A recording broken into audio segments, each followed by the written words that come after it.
Yosef is thrown into a pit, sold into slavery by his own brothers, falsely accused of adultery, thrown into prison. But ultimately, his fortunes begin to improve. In only a short time, Yosef has become the second most powerful person in all of Egypt. Yosef then has two children.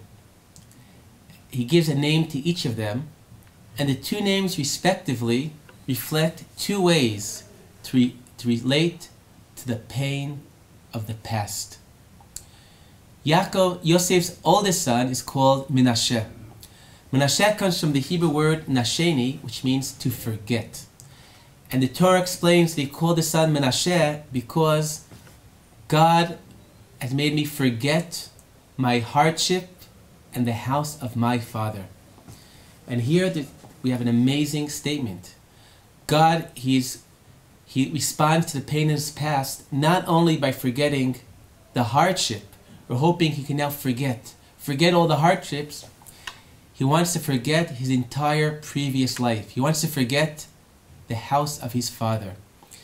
And we know there's stories of Holocaust survivors that not only do they not share with their children the horrors of the Holocaust, but they don't tell their children anything about their previous life, because the past has become so intertwined with the good memories and the bad memories that they want only one thing: to forget. But the years go by and Yosef has a second son. The second son is called Ephraim. Ephraim, the Torah tells us, comes it's based on the phrase that God has allowed him to become fruitful in the land of his oppression. The second name is an opposite approach to the pain of the past. In Ephraim, he looks back at that pain. He recognizes that this is the land of his affliction, and he is cognizant from within that suffering. Now he's achieved the fruitfulness, the life that he has now. And maybe this is why we know that Yaakov, although Manasseh was the eldest, Yaakov chose to give the first blessing to Ephraim. Because again, this is an attribute we found by Yaakov as well, finding the blessing within the suffering.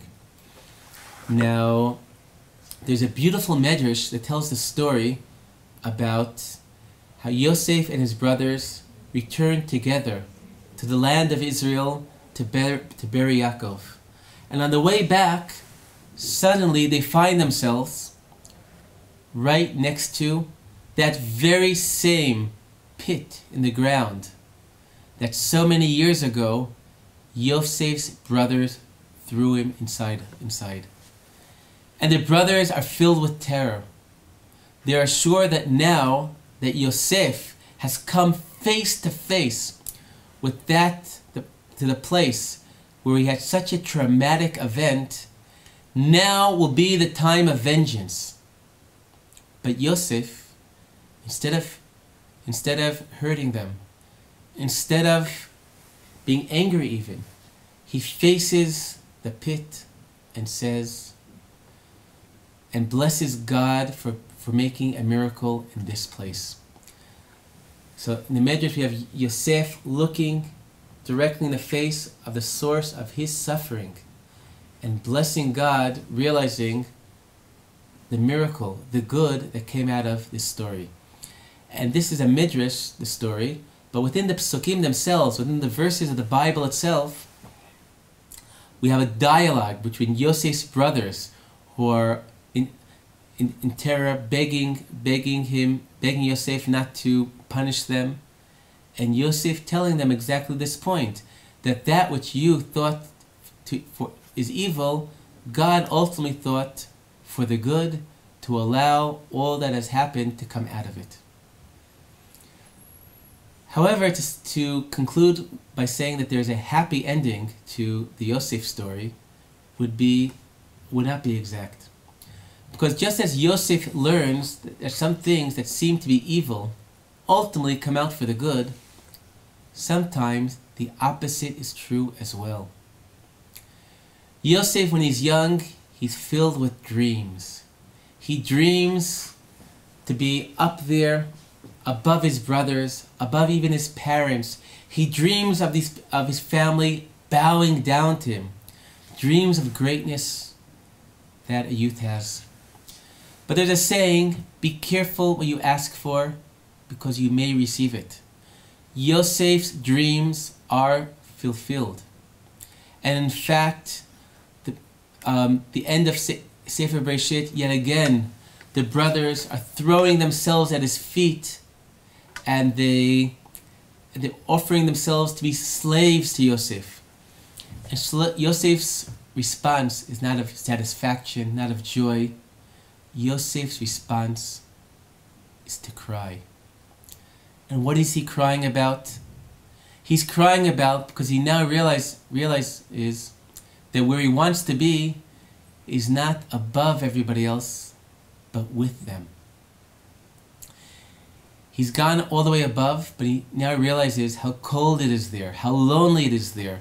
And he realizes that the power he has will forever have him separated from him and his brothers. There's a beautiful story about Rav Avram Yitzchak Kook, that when his mother passed away, he cried and cried, and people tried unsuccessfully to console him.